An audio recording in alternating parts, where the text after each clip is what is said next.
Eu e João tínhamos uma história digna de conto de fadas. Nos conhecemos na faculdade, onde ele estava se formando em Direito e eu em Educação Física. Era apaixonada por musculação, corpo sarado sempre preparada para o verão, apesar de João não gostar muito de atividade física, gordinho, risos. Começamos a nos relacionar e, em pouco tempo, nos casamos. No entanto, após 10 anos de casamento, a vida que construímos juntos começou a mostrar rachaduras.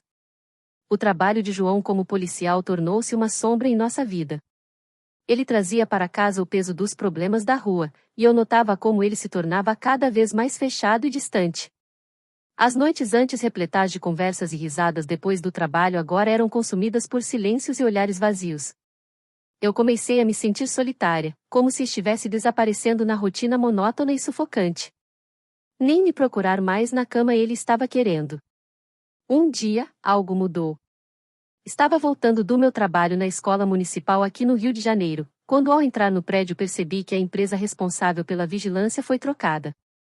Enviei uma mensagem para uma amiga que mora aqui, que inclusive é a síndica, e ela me disse que precisou mudar a empresa por questões financeiras do condomínio, mas que foi ótimo, porque o porteiro da manhã era um gato musculoso.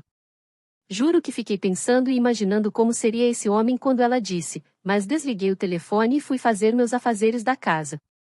João chegou à noite, não disse uma palavra sequer, tomou banho e foi direto dormir. Não entendia o que estava acontecendo e me senti muito mal. O dia amanheceu e fui trabalhar. Quando passei pela porteira, percebi um homem realmente muito bonito e pelo vidro, bem musculoso. Passei todo o período do trabalho pensando neste homem que havia visto nada.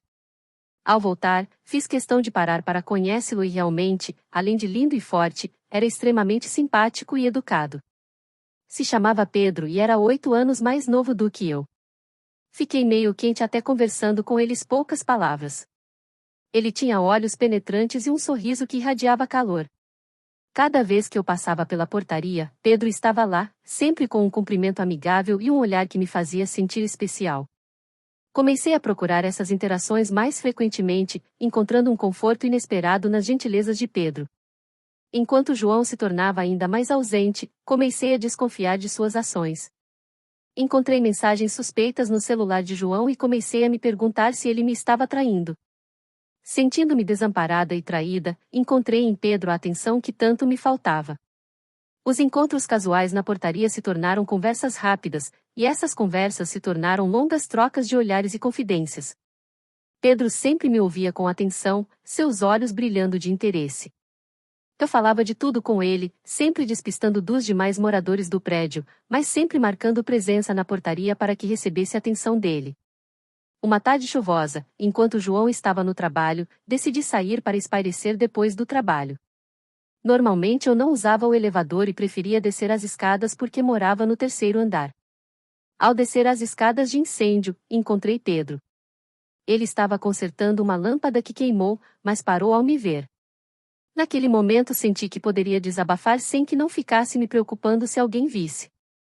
Começamos a conversar sobre a vida, os sonhos e as frustrações. Falei sobre como me sentia negligenciada e sozinha, e Pedro me ouviu com uma empatia que me tocou profundamente.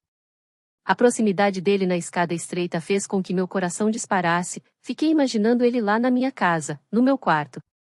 Pedro falou sobre seus sonhos de viajar pelo mundo e como se sentia preso em sua vida atual. Eu estava sentindo um calor muito grande dentro de mim e de repente, o abracei. E depois, sem pensar 2 vezes, me aproximei e o beijei. Foi um beijo cheio de paixão e desejo, algo que eu havia esquecido como era. Depois daquele primeiro beijo, Pedro e eu começamos um romance secreto.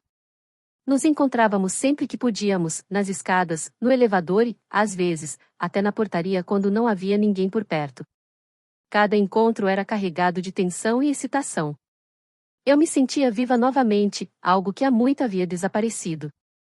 Compartilhávamos sonhos e planos, algo que eu nunca mais havia feito com João. Sabia que estava traindo o meu marido, mas não conseguia evitar o que sentia por Pedro. As conversas sobre nossos desejos e frustrações só intensificavam a conexão entre nós, cada dia que passava me sentia mais viva e mais distante do meu marido que chegava em casa e mal olhava no meu olho. Após conversar com Pedro, ao voltar do trabalho, decidimos que não viveríamos esse amor secreto mais. Porém, eu precisaria fugir do Brasil por conta do meu marido, pois sabia que caso ele soubesse de uma traição viria atrás de mim. Então decidimos ir para Portugal, onde poderíamos começar uma nova vida juntos, longe dos problemas e da desconfiança que marcaram meu casamento com João e das maldades que poderia acontecer. A decisão não foi fácil. Passei noites em claro pensando no que estava fazendo, mas sabia que precisava fazer isso por mim mesma. Eu queria viver o fogo desse amor com o Pedro. Quando João começou a perceber as mudanças em mim, mas já era tarde demais. Já tínhamos comprado as passagens e deixado as roupas praticamente prontas, além de ter pedido demissão no trabalho uma semana antes. Quando João saiu para trabalhar, terminei de arrumar as minhas coisas e Pedro me buscou na porta do meu prédio e fomos para o aeroporto do Galeão. Foi uma das melhores sensações da minha vida, a libertação de uma vida que não me levaria para lugar algum. Deixei uma carta para João, explicando meus sentimentos e a decisão que havia tomado sem dizer para onde iria. A viagem foi cheia de emoções. Sentia uma mistura de medo e excitação. Ao chegarmos em Portugal, Pedro me levou a lugares que eu só havia visto em fotos. Em Portugal, Pedro e eu finalmente encontramos a felicidade. Começamos uma nova vida juntos, livres dos fantasmas do passado. Pedro encontrou um emprego como gerente em um pequeno hotel e eu comecei a trabalhar em um café charmoso. Exploramos cidades, fizemos amigos e criamos uma nova rotina juntos. Sabia que minha decisão foi difícil, mas necessária para minha própria felicidade e sanidade. Longe de tudo, finalmente encontrei a paz que tanto buscava.